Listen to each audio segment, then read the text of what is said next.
আমাদের ছেলেরা দাওরা পাস করার পরে বুখারীর মতো কিতাব, যে কিতাবটা, যে হাদিসটি মোহাম্মদ বিন ইসমাইল রাহিমাহুল্লাহ, যিনি পৃথিবীর একজন শ্রেষ্ঠ মুহাদ্দিস, আর তার কিতাবটি আসমানের নিচে জমিনের উপরে বাদা কিতাবিল্লাহ, কোরআনে কারিমের পরে যেই কিতাবটার মর্যাদা, সেই কিতাবের যাবতীয় হাদিস তোমার বুকে, তোমার সিনার মাঝে। তুমি দুনিয়ার দিকে চেয়ে দেখবে যে ড্রেস চেঞ্জ করে আমরা কি করি, নিজের পরিচয়কে হারিয়ে দিই প্যান্ট শার্ট পরে, আর নিজের পরিচয় দিতে চাই না আমরা যে আমি একজন আলেম। বাপু আমার, ছোট্ট একটা কথা বলি, আজ আমাদের সমাজে যে একটা গ্রুপ পাস করে অমুসলিম ভাইরা, তাদের একটা ভাষা আছে, তারা বলে যে गर्व से बोलो कि हम हिंदू हैं। তো এর বিপক্ষে আমাদের কি বলতে হবে? ফখর से बोलो कि हम मौलवी हैं।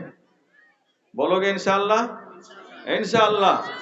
গর্ব করে বলো আমি একজন আলেম, আমি একজন আলেম, আমি আল কোরআনের ব্যাখ্যা করি, আমি আল কোরআনের বিশ্লেষণ পড়েছি, আল হাদিসের বিশ্লেষণ পড়েছি। এটাই আমার গর্ব যে আমি একজন আলেম, আমি একজন ফারেক, আমি একজন সেই ব্যক্তি যেই ব্যক্তিকে আল্লাহ পাক, যেই ব্যক্তি সম্বন্ধে আল্লাহ পাক বলেছেন কি, কুল হাল ইয়াস্তাবিল্লাযীনা ইয়ালামুন ওয়াল্লাযীনা লা ইয়ালামুন। রব্বুল আলামিন বললেন, হে নবী আমার, লোকদের বলে দেন, আপনি বলুন, যারা জানে এবং যারা জানে না, এই দুটো গ্রুপ, দুটো দল কোনোদিন সমান হতে পারে না। না এ বাপু আমার, গোটা সমাজে মানুষ আছে, অসংখ্য মানুষ বসবাস করে, কিন্তু যখনই তুমি দেখবে যেটা আলেম নয়, তখনই তোমাকে জেনে নিতে হবে এর ঊর্ধ্বে রব্বুল আলামিন আমাকে মর্যাদা দিয়েছেন। কাজে আমি আমার মর্যাদা আমি খইয়া দেব না, আমি হারিয়ে দেব না, আমি এটাকে নষ্ট হতে দেব না। আমি নিজের পরিচয় সদা সর্বদা বজায় রাখবো, সদা সর্বদা এটাকে আমি চালু রাখবো যে আমি একজন আলেম। রব্বুল আলামিন আমার সম্বন্ধে বলেছেন, আমাকে জানার কথা বলেছেন, আমার বিরোধী গ্রুপকে, আমার পাশে যারা আছে ওদেরকে অজানা বলেছেন। শুধু তাই নয়, রব্বুল আলামিন কোরআনে কারিমে ঘোষণা করলেন, আল্লাহ সূরা আলে ইমরান আয়াত নম্বর 110, আল্লাহ পাক বললেন, কুনতুম খায়রা উম্মাতিন উখরিজাত লিন-নাস তা'মুরুনা বিল মারুফ ওয়া তানহাউনা আনিল মুনকার ওয়া তু'মিনুনা বিল্লাহ। কারা ওরা? রব্বুল আলামিন বললেন, কুনতুম খায়রা উম্মাতিন, তোমরাই শ্রেষ্ঠ উম্মাহ, তোমরা শ্রেষ্ঠ দল, তোমরা হচ্ছে শ্রেষ্ঠ জামাত, যেই জামাতের তিনখানা বিধান আছে, যার তিনখানা কাজ আছে। এই তিনখানা কাজ যাদের মধ্যে আছে, রব্বুল আলামিন তাদেরকে শ্রেষ্ঠ উম্মাহ বলে গণ্য করেছেন, তাদেরকে শ্রেষ্ঠ উম্মাহ বলে ঘোষণা করেছেন। তিনখানা গুণ লাগবে রে বাপু আমার, এ বন্ধু আমার, তিনখানা গুণ আপনার মধ্যে আমার মধ্যে তৈরি করতে হবে। পাক পরওয়ারদিগার আলাম বললেন, তোমার প্রথম নাম্বার গুণ হলো কি, তোমার টাইটেল হলো কি, তা'মুরুনা বিল মারুফ।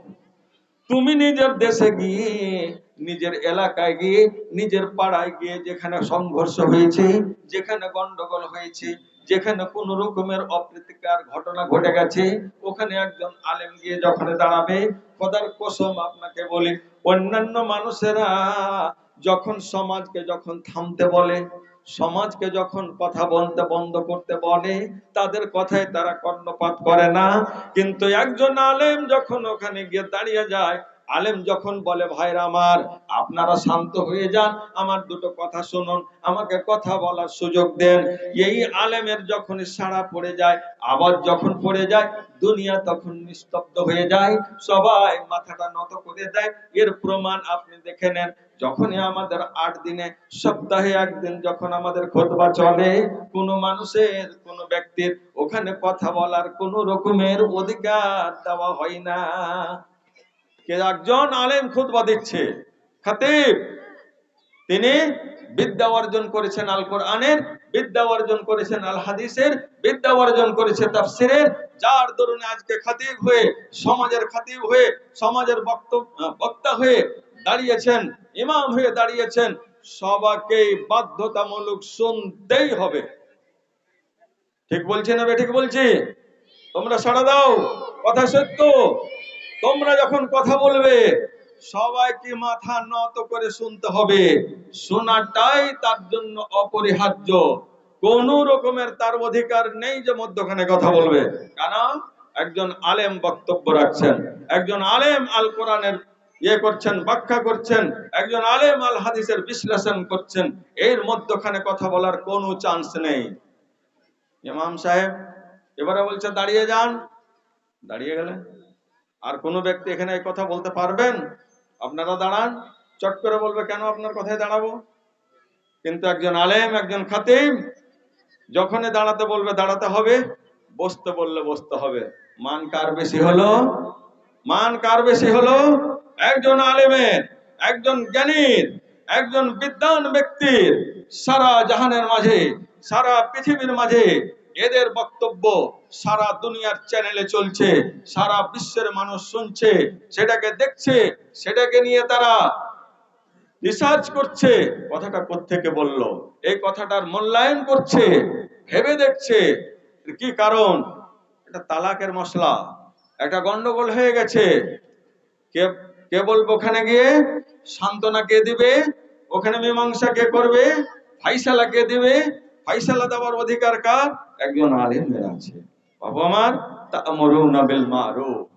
নিজের দেশে গিয়ে তোমাদের বলতে হবে বাবু আমার, দেশের মানুষ আপনারা শোনেন, বাপজানেরা শোনেন, দাদুরা শোনেন, বন্ধুরা শোনেন, আমি কোরআন মাজিদের অমুক আয়াত পড়ে আসলাম, আয়াতে কথা বলা হয়েছে, হাদিসে কথা বলা হয়েছে, আপনাদের সেবার জন্য আমি 10খানা 12খানা বছর শুধু আপনাদের সেবার জন্য কাটিয়ে দিলাম। কত কাঁটা বাঁচলাম, কত দুঃখ বেদনা আসলো, কত রাত্রে ঘুম হয়নি, কতদিন আমি মেঝেতে শুয়ে শুয়ে তোমাদের জন্য আমি কিতাব দেখেছি। ওস্তাদ আমাকে মেরেছেন, ওস্তাদ আমার কান ধরেছেন, কতবার আমাকে দাঁড় করে রেখেছেন, কতবার বসতে দেননি, আমাকে সাবধান করার জন্য, আমাকে মানুষ করার জন্য। আমি মানুষ হয়ে আসলাম আপনাদের সেবা করার জন্য, আপনাদের খিদমত করার জন্য আমি এসেছি। আমাকে আপনাদের সুযোগ দিতে হবে যে তা'মুরুনা বিল মারুফ ওয়া তানহাউনা আনিল মুনকার। তোমরাই হবে শ্রেষ্ঠ জামাত, তোমরাই হবে শ্রেষ্ঠ দল, যারা করবে কি সমাজের মানুষকে অন্যায় আচরণ থেকে বিরত রাখবে, দূরে সরিয়ে দিবে। এরাই হচ্ছে শ্রেষ্ঠ উম্মাহ। রব্বুল আলামিন সূরা আলে ইমরানের 110 নম্বর আয়াতে ঘোষণা করলেন, ওয়া তু'মিনুনা বিল্লাহ। তোমরা আল্লাহর কিতাবের উপরে, আল্লাহর উপরে ঈমান, ঈমানের ভিত্তিটাকে মজবুত করবে। তোমরা আল্লাহর প্রতি ঈমান প্রতিষ্ঠা করবে, ঈমানের কথা তোমরা বলবে, ঈমানকে তাজা করার কথা বলবে, ঈমানকে সুন্দর করে সাজিয়ে রাখার কথা বলবে। এই তিনখানা গুণ তোমার মধ্যে হতে হবে বাবা মা। এই তিনখানা গুণ তোমাকে হারানো চলবে না। এই তিন গুণের মালিক যেদিন তুমি হবে, সেই দিন সেই জন্য তোমার মধ্যে আছে, এই জামাতের মধ্যে আছে, এই উম্মতের মধ্যে আছে। সেই জন্য রব্বুল আলামিন উপাধি দিলেন তোমরাই হচ্ছে শ্রেষ্ঠ উম্মাহ। আমাদের আসার আগে উম্মত মোটামুটি ভাবে 69 খানা পার হয়েছে, 69। আর আমরা যে এসেছি, আমরা 70-এর সেই নাম্বারটাকে ফিল আপ করার জন্য, পূর্ণ করার জন্য 70 নাম্বারে। জি, আর বুখারীর একটা আলোচনা হযরতে ইমামে বুখারী রাহিমাহুল্লাহ নিয়ে এসেছেন, হযরতে আবু হুরায়রা রাদিয়াল্লাহু তাআলা আনহু। এই আয়াতের ব্যাখ্যা করতে গিয়ে খায়রুন নাস বলেছেন যে তোমরা শ্রেষ্ঠ উম্মাহ। কি করো তোমরা? তোমরা হচ্ছে শ্রেষ্ঠ উম্মাহ। কেমন? তো বলছে তোমরা শ্রেষ্ঠ উম্মাহ, শ্রেষ্ঠ মানুষ কখন হতে পারবে? কুনতুম খায়রা উম্মাতিন উখরিজাত লিন-নাস। কি করা হয়েছে? বাপু আমার, তোমাদের আমাদেরকে পাঠানো হয়েছে লোকের জন্য, লোকের জন্য, সমাজের জন্য, সমাজ প্রতিষ্ঠা করার জন্য, লোকের অবস্থাটাকে শুধরে দেওয়ার জন্য, লোকের অবস্থাটাকে সুন্দর করে দেওয়ার জন্য। লোকের গায়ে জামাতে ধুলোবালি পড়েছিল, সেটাকে পরিষ্কার পরিচ্ছন্ন করার জন্য। তার আকীদাতে ধুলাবালি পড়েছিল, তার আকীদাটাকে সূক্ষ্ম করার জন্য। তার এলাকায় তার ইমানের মধ্যে বিদআত ঢুকে গেছিল, তার অজান্তে ঢুকে গেছে, জানতে পারে না। এই আলেমে দ্বীন তার নিজের এলাকায় গিয়ে ওই সমস্ত বিদআতকে, ওই সমস্ত যন্ত্রণাগুলোকে, ওই সমস্ত অসুখগুলোকে ধুলাই করে, ট্রিটমেন্ট করে, রিসার্চ করে বের করবে। এই জন্য রব্বুল আলামিন পাঠিয়েছেন। কি বললেন? খায়রুন নাস। তুমি খায়রুন নাস কখন? তুমি ভালো মানুষ কখন? তুমি মানুষের মধ্যে ভালো মানুষ কখন হতে পারবে? তিনি বললেন, শুনো শুনো, খায়রুন নাস লিন্নাস। খায়রুন নাস মানুষের মধ্যে শ্রেষ্ঠ। কার জন্য? তুমি এসেছো মানুষের জন্য। জি, খায়রুন নাস লিন্নাস। কেমন করে সেটা হয়? বললেন, তাআতুনা বিহিম, তোমরা তাদেরকে জিহাদের ময়দানে, যুদ্ধের ময়দানে তোমরা তাদেরকে গ্রেফতার করেছো। যেমন সুমামা বিন উসাল নাম আমার তালাবারা পড়েছে, হাদিসে মিশকাত, মিশকাত জিলদে সানিতে পড়েছে, বুখারীতে পড়েছে। সুমামা বিন উসালকে সাহাবায়ে কেরাম গ্রেফতার করে নিয়ে আসলেন।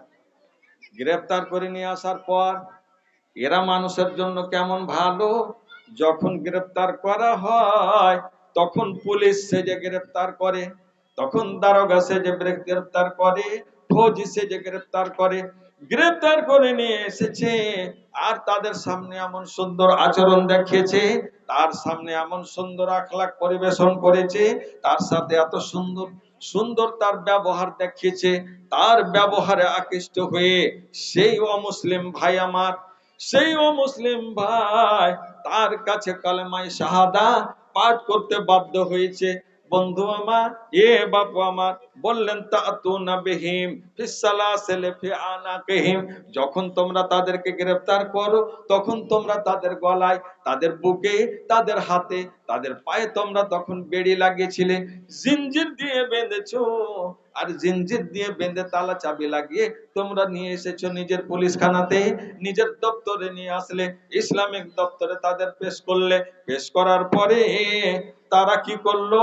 এমন ভাবে তারা এসে গেল, ফিসালাসিল ফি আনাকিহিম হাত্তা ইয়াদখুলু ফিল ইসলাম। মুসলমানদের আচরণ দেখে, আলেমদের আচরণ দেখে, তালেবাদের আচরণ দেখে, মুহাদ্দিসিনদের আচরণ দেখে, সুন্দর আখলাক দেখে ওই লোকটা এখন হয়ে গেল কি? মুসলিম হয়ে গেল, কালেমা শাহাদা পাঠ করতে বাধ্য হয়ে গেল। খায়রুন নাস লিন্নাস। তুমি মানুষের জন্য ভালো, নিজে ভালো, মানুষের জন্য ভালো। লোকটাকে তুমি গ্রেফতার করেছো, কিন্তু লোকটা সুন্দর এমন একটা সুযোগ পেয়ে গেল। বাবু আমার, এরা যদি গ্রেফতার না করতো, এরা যদি তাদেরকে যদি না ধরে নিয়ে আসতো, এদের যদি অ্যারেস্ট না করতো, তাহলে ইসলামের আলো তারা নিজে জীবনে দেখতে পেত না। সুন্দর সুযোগ করে দিল, আসামি করে নিয়ে আসলো, আর ওকে বাদশা বলে বানিয়ে দিল। বাদশা করে তাকে খাঁটি করে তাকে তুলে ধরলো, তাকে সর্বোচ্চ মর্যাদায় নিয়ে গেল, উচ্চ শিখরে তাকে নিয়ে চলে গেল। আল ইসলাম ইয়াহদিমু মা কানা ক্বাবলা। ইসলাম গ্রহণ করার কারণে এই লোকটা জীবনে অনেক হত্যা করেছে, অনেক অন্যায় করেছে, কিন্তু করা সত্ত্বেও এই লোকটা এখন ইসলাম যখন কবুল করেছে, দিন যখন গ্রহণ করে নিয়েছে, তখন কায়াউমিন ওয়ালাদাতহু উম্মুহু, লোকটা এমন হয়ে গেল যেন আজ তার মাতা তাকে নবজাত শিশু হিসাবে জন্ম লাভ করেছে, জন্ম দিয়েছে। লোকটা একেবারে পরিষ্কার পরিচ্ছন্ন, তার জীবনের গুনাহ পাপ আর তার মধ্যে আর কিছু নেই। এটাই হচ্ছে খায়রুন নাস লিন্নাস। মানুষ ভালো, কার জন্য ভালো? মানুষের জন্য ভালো।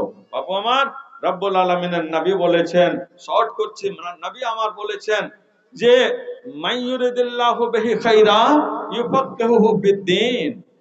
মাইয়ুরিদিল্লাহু বিহি খায়রা, আপনাকে জেনে নিতে হবে, আপনি যদি আলেমদেরকে যদি যেমন তেমন দৃষ্টিতে দেখেন, আপনার ভুল হবে। জি, এরা কোন জাতি? এরা এমন জাতি যাদেরকে চোখ তুলে দেখতে হবে, মাথা উঁচু করে দেখতে হবে, তাদের মান, তাদের সম্মান রব্বুল আলামিন এত দিয়েছেন। কেমন করে? নবীজি আমার বললেন, মাইয়ুরিদিল্লাহু বিহি খাইরা, হাজার হাজার মানুষের মধ্য থেকে হাজার হাজার লক্ষ লক্ষ মানুষের রব্বুল আলামিন ভালো চাননি, এর সঙ্গে রব্বুল আলামিন বন্ধুত্ব কায়েম করতে চাননি। যার সঙ্গে চেয়েছেন সেই এলাকা থেকে, সেই গোষ্ঠী থেকে, সেই এলাকা থেকে, সেই পরিবার থেকে তাদেরকে বেছে নিলেন। মাইয়ুরিদিল্লাহু বিহি খাইরা, যার সঙ্গে রব্বুল আলামিন ভালো ভালো ব্যবহার করতে চান, ভালো আচরণ দেখাতে চান, রব্বুল আলামিন তাকে ভালোবাসা দিতে চান, তাকে কি করেন? ইফাক্কিহু ফিদ্দিন, তাকে দ্বীনের জ্ঞান দান করে থাকেন। তাহলে জেনে নেন, একজন আলেম, আমাদের সমাজে একটা ভুল আছে, যে মনে কিছু নেবেন না, আমরা সাধারণ মানুষ আলেমদের উপরে ছড়ি চালাই। আপনি বিচার করুন, যদি এটা ঠিক তাহলে ঠিকের টাইট আপনি দেন, কি বলে যে সাড়া দেন, আর যদি বেঠিক হয় তাহলে আপনাকে স্বীকার করতে হবে। একজন আলেম নবীর পরে পরে, নবীর পরে পরে একজন আলেমের দরজা, আলেমের মান। আমরা বলি আলেমকে যা তা বলে দিই, যে এটা না। মাইয়ুরিদিল্লাহু বিহি খাইরা ইফাক্কিহু ফিদ্দিন, আল্লাহ যাকে ভালোবেসেছেন, যিনি একজন আলেম হয়েছেন, আপনাকে মেনে নিতে হবে। হাদিস প্রমাণ করছে আল্লাহ পাক এক সঙ্গে ভালোবাসা কায়েম করতে চেয়েছেন বলেই তার পরিবার থেকে তাকে বেছে নিয়েছেন। শুধু তাই নয় বন্ধু আমার, মা বোন আমার, মানুষ যখন মৃত্যুবরণ করে তখন মানুষের সব কর্ম বন্ধ হয়ে যায়। বাবু আমার, রব্বুল আলামিনের নবী একজন আবেদের কথা বললেন না, একজন হাজী সাহেবের কথা বললেন না, একজন দানকারীর কথা বললেন না। রব্বুল আলামিনের নবী বলেছেন, আওয়ালাদিন সালিহিন ইয়াদউলাহু, এটাই তার সাদকায়ে জারিয়া। বাবু আমার, ধন্য মনে করে নেন যারা, যাদের সন্তান আজকে আলেমে দ্বীন হতে চলেছে, যাদের সন্তান আজকে এই পৃথিবীর বুকে এই লাইন নিয়ে নিয়েছে, নাম্বার লাগিয়ে নিয়েছে, তারা জেনে নেন, এদের যারা গার্জেন আছে তারা নিজের মনকে বড় করে নেন, নিজের মন খানাকে শক্ত করে নেন, নিজকে ধন্য এবং গণ্য মনে করে নেন। এরাই হবে কি? রব্বুল আলামিনের নবী বলেছেন, সমস্ত বন্ধ হয়ে গেল, থাকলো সাদকায়ে জারিয়া। আর আপনার এটা কোনটা? আওয়ালাদিন সালেহিন, এই যে নেক সন্তান। ভাইজান আমার, বাপজান আমার, একজন আলেম, একজন ফাকিহ, একজন মুফাসসির, একজন হাফেজে কোরআন যদি সলেহ এবং নেক না হয়, আপনি কি ভাবছেন আর কে হবে? আর কে হতে পারে? একটা দোয়া সঠিকভাবে উচ্চারণ আমরা করতে পারি না। কারা পারে? এরাই পারে, যারা আজ আপনার বাড়িতে বাসি ভাত, পান্তা ভাত, গরম ভাত, ছাতু, ডাল, রুটি, শাক সবজি, মাংস, রুটি ইত্যাদি খেয়ে আজকে মানুষ হয়ে বড্ড কৃতজ্ঞ হয়ে বাবা মায়ের জন্য যেমন দোয়া করবে, আপনার জন্য আজীবন দোয়া করবে, আল্লাহ আমার জাগিরের বাড়ি থেকে আমি বিদায় হয়ে এসেছি, আল্লাহ গো তুমি আমার জাগিরকে, আল্লাহ তুমি সৎ সাহস দাও এবং সৎ পথে রাখো, আল্লাহ তাকে সূক্ষ্মভাবে রাখো, আল্লাহ তার, আল্লাহ গুনাহ খাতা তুমি ক্ষমা করো। এরাই দোয়া করবে। জি ভাইজান আমার, কাজে বাপুর আমার অনুরোধ এটাই থাকবে যে নিজের পরিচয় দিতে পিছপা হবে না, এবং নিজের পরিচয় দিতে কোনো সময় নিজকে লজ্জাবোধ করবে না। সব সময় নিজের প্রমাণ সারা বিশ্বের দিকে চেয়ে দেখো। আজ তো ইন্টারনেটের মাধ্যমে দেখতে পাওয়া যাচ্ছে পোশাক সারা বিশ্বে অনেক আছে, অনেক পোশাক, কিন্তু আলেমদের যে পোশাক, তোমরা কসম খেয়ে সঠিক অন্তর থেকে, অন্তরের চোখ দিয়ে, সঠিক অন্তরের চোখ দিয়ে দেখো একবার, দেখে বলো যে গোটা দুনিয়ার কোনটা ড্রেস সবচেয়ে পছন্দনীয়, কোন পোশাকটা সবচেয়ে পছন্দনীয়।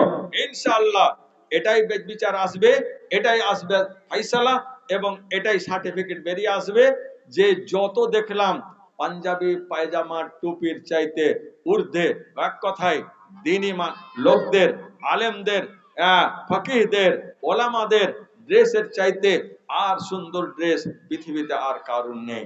অতএব তোমার গায়ে যে ড্রেস দেওয়া হয়েছে, এই ড্রেসটা হচ্ছে অতীব সুন্দর ড্রেস, অতি সুন্দর পোশাক এটা।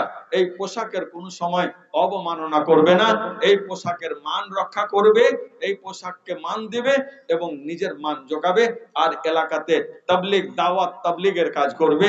আল্লাহ পাক তোমাদের সুখে রাখবেন, শান্তিতে রাখবেন, আর উচ্চ শিখরে পৌঁছে দিবেন ইনশাআল্লাহ।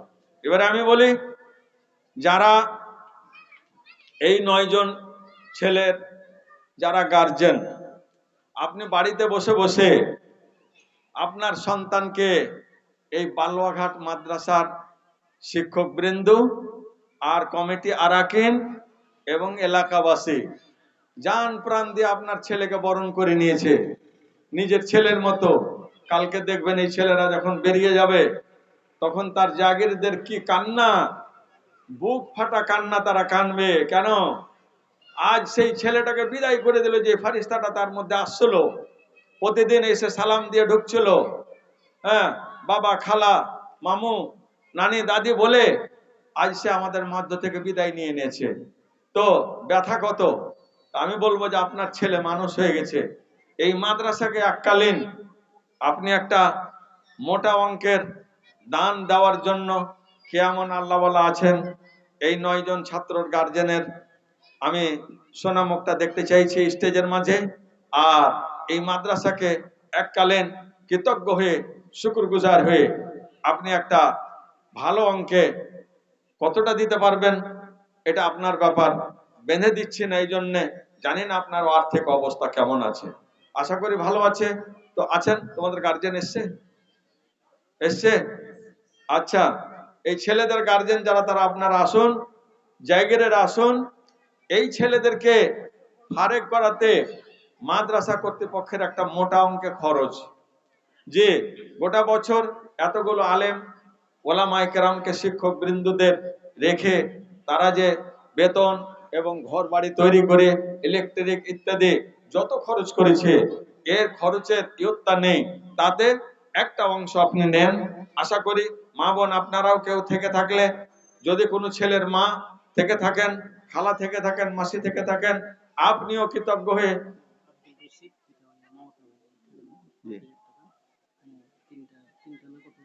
আচ্ছা, আব্দুর রশিদ বাড়ি, আচ্ছা, শামখা রেলগেট, জি জি, শামখা রেলগেট থেকে আব্দুর রশিদ সাহেব, উনি মোটামুটি 3 জন ছাত্রকে ফারেক করাতে, বিদায় দিতে মোটামুটি যা খরচ, তাতে উনি নিজের অঙ্ক দিয়েছেন 5,000 টাকা এই মাদ্রাসাকে দান করছেন।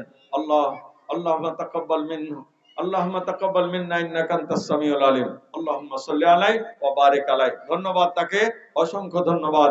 আব্দুর রশিদ সাহেব এই মাদ্রাসাকে ফারেকি ছাত্রদের উদ্দেশ্যে 5,000 টাকা উনি মাদ্রাসাকে দান করলেন। আল্লাহ তার দানকে তুমি সাদরে গ্রহণ করে আল্লাহ তার উদ্দেশ্য তুমি পূর্ণ করে দাও। আল্লাহুম্মা আমিন। ইয়া আল্লাহ, আল্লাহর কাছে দোয়া করি, এই ভাইকে যেন সদা সর্বদা যতদিন বেঁচে আছেন আল্লাহ পাক সুখে শান্তিতে রাখেন। আল্লাহ পাক তার রুজি ঘাসে বরকত দেন, ব্যবসা বাণিজ্যতে উন্নতি দিয়ে আল্লাহ পাক তাকে একেবারে সচ্ছল অবস্থা করে দেন। আমিন। ওয়া বারিক লাহু ফিমা রাযাকতাহু ওয়াগফির লাহু ওয়ারহামহু। আমিন বিরহমাতিকা ইয়া আরহামার রাহিমিন। তা আসুন দেখি কে এমন আছেন যারা নিজের দানের হাতটাকে বাড়াবেন এই মাদ্রাসার উদ্দেশ্যে, এই ছেলেদের উদ্দেশ্যে। ছেলে